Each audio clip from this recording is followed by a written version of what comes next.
Continuamos con la transmisión de las obligaciones por subrogación. Voy a hacer videos de 15 minutos pues, para que no sea tan gravoso para subir. Quedamos en la primera parte, en la transmisión de la subrogación de aquellos que se generan en deudas solidarias. Entonces, como les venía diciendo, esto ya lo habíamos tratado, que es el caso del deudor que paga una obligación, pero que no disfrutó de la misma, no disfrutó del objeto de la obligación. Entonces, no disfruta del objeto de la obligación, le corresponde pagar la obligación y por lo tanto tiene derecho a recuperar o repetir, que sería el término más apropiado de repetir, lo que pagó por vía de la subrogación. Es decir, cobrarle al deudor o deudores el importe que él canceló por la obligación. Entonces ustedes recuerden que en este caso ya no estamos hablando de una obligación entre deudores solidaria, sino que la obligación se convierte en conjunta. Esto pues ya lo habíamos trabajado, entonces no me voy a extender en ello. Siguiente, del heredero beneficiario que paga con su propio dinero las deudas de la herencia. Este evento está muy claro, pues estamos hablando de aquellas circunstancias en que la persona que fallece deja deudas insolutas y el heredero las paga, o por ejemplo, invierte en gastos de conservación del patrimonio de la herencia mientras se llega a su fin el periodo de la sucesión.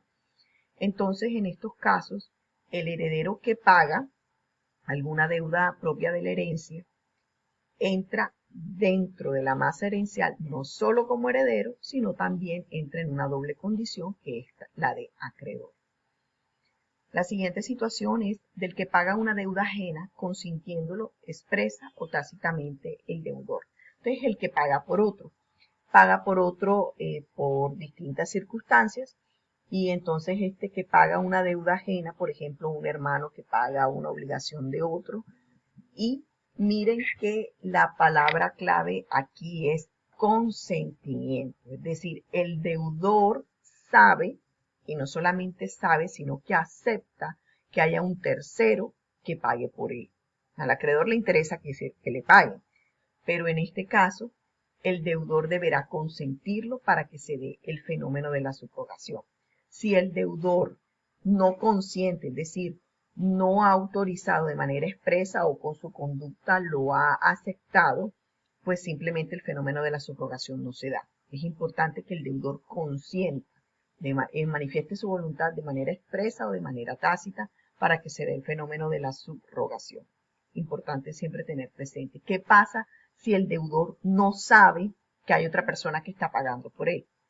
Si no sabe, si no conoce que hay otro que está pagando por él la deuda, se da la subrogación, pero se da la subrogación solamente del capital. No hay ganancia, no hay utilidad para el tercero que pagó. Y en el caso en que el deudor conoce, pero no consiente, es decir, sabe que hay otro que quiere pagar por él, pero ha tratado de impedírselo, ha manifestado que no desea ese pago, entonces no se da la subrogación porque nadie llamó al tercero a intervenir en una relación de carácter personal que solamente era de incumbencia de ese acreedor o de ese deudor. La siguiente causal, del que ha prestado dinero al deudor para el pago, constando así en escritura pública del préstamo y constando además en escritura del pago haberse satisfecho con el mismo dinero. Esta es, por ejemplo, lo que ocurre con los bancos. Cuando, por ejemplo, usted compra un bien inmueble, ¿qué ocurre? Si usted le pide dinero prestado a un banco, en la escritura de compraventa, en la que usted adquiere ese inmueble, queda la constancia de que usted está pagando el 70, el 80, el 100% del inmueble con el dinero que otro le ha prestado. Eso queda consignado en la escritura de compraventa.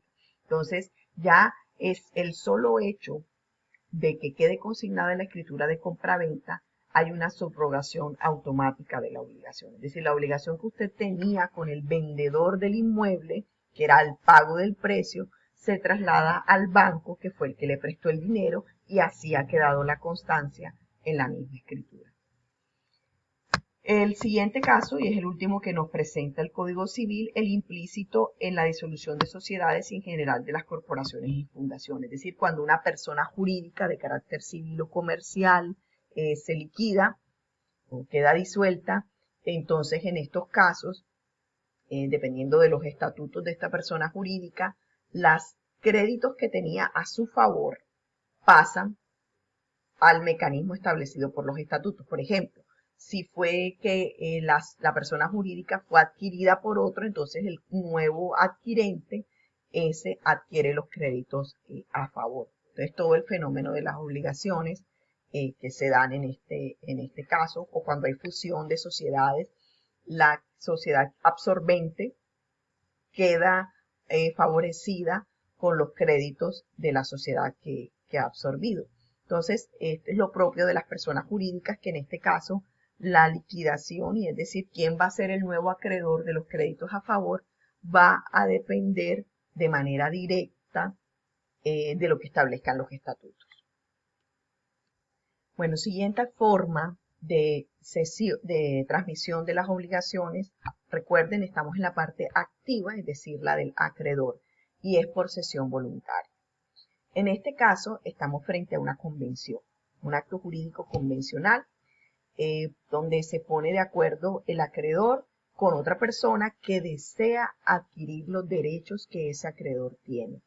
Y entonces esto se suscribe a través de un acto jurídico llamado cesión de derechos, y entonces en esta cesión, que debe cumplir los requisitos esenciales de cualquier acto jurídico, vamos a tener en cabeza un nuevo acreedor. Entonces, piensen ustedes en esta situación como para ponerlos en contexto, en aquellos casos, por ejemplo, en que las personas adquieren tarjetas de crédito. Entonces, adquieren tarjetas de crédito con un banco, con el banco X, y de repente se dieron cuenta que frente a una deuda con el banco X ya no les está cobrando el banco X, sino que les está cobrando una nueva entidad que dice ser el dueño de ese crédito. La persona extrañada se dirige a la entidad de crédito, y la entidad de crédito incluso les pide un paz y salvo de la obligación, y la persona no entiende cómo les piden un paz y salvo si se supone que ya debe. Entonces se presta para ese tipo de confusiones. ¿Qué pasó? Pues simple, que la entidad de crédito de pronto hizo una venta de cartera a otra entidad. Al hacer esa venta de cartera a esa entidad, obviamente que el deudor queda liberado con el acreedor originario. La obligación sigue siendo la misma, el mismo objeto, las mismas condiciones, pero el acreedor pasa a ser una nueva persona. ¿Qué negocio jurídico celebran o qué acto jurídico celebran las entidades? Pues simplemente una cesión de créditos, donde el uno ha vendido, o incluso puede ser gratuito también, ha vendido, pues puede ser a título gratuito o a título oneroso, el derecho que tenía con la otra persona. Entonces, dada esa venta, pues simplemente se adquieren los derechos.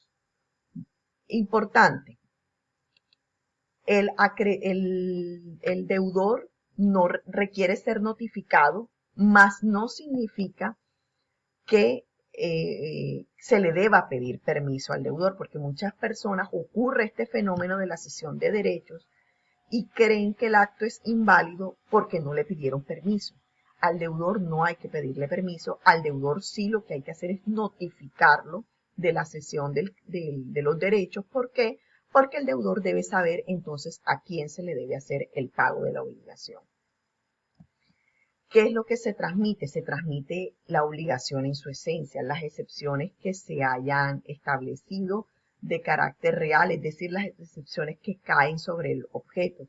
Aquellas excepciones que se hayan dado las partes o concesiones que se hayan dado las partes, acreedor y deudor inicial, en razón de amistad, de familiaridad, esas excepciones no se transmiten. Y lo que sí pasa al nuevo acreedor son las condiciones de tiempo, de modo y lugar establecidos en la obligación originaria. Es responsabilidad del cedente, es decir, del acreedor inicial, responder porque el crédito exista. La cesión puede ser de carácter total o la cesión puede ser parcial. ¿Y qué créditos no se pueden ceder? Aquellos que son intuito persona, es decir, aquellos obligaciones que se suscriben en razón de la calidad de los intervinientes. Acuérdense que intuito persona significa que la obligación nace porque son ese acreedor y ese deudor. Cuando se pactan ese tipo de cláusulas, no es posible la cesión de crédito. Y cuando, además del intuito persona, cuando el acreedor y deudor pactan de manera voluntaria que no exista la cesión. Hay unos, por ejemplo, los casos como pueden ver en la diapositiva, que miren que está la cesión de derechos fiduciarios, la cesión de derechos litigiosos, que es, por ejemplo, cuando una persona compra un proceso en litigio, la cesión de derechos gerenciales, un heredero le vende a otro heredero o a cualquier tercero los derechos que tiene sobre una herencia, o la cesión que se da en los títulos valores. Bueno, esto es lo concerniente a la transmisión activa. Ya en el próximo video que les voy a cargar, entonces estaré hablando de qué pasa con el cambio de deuda.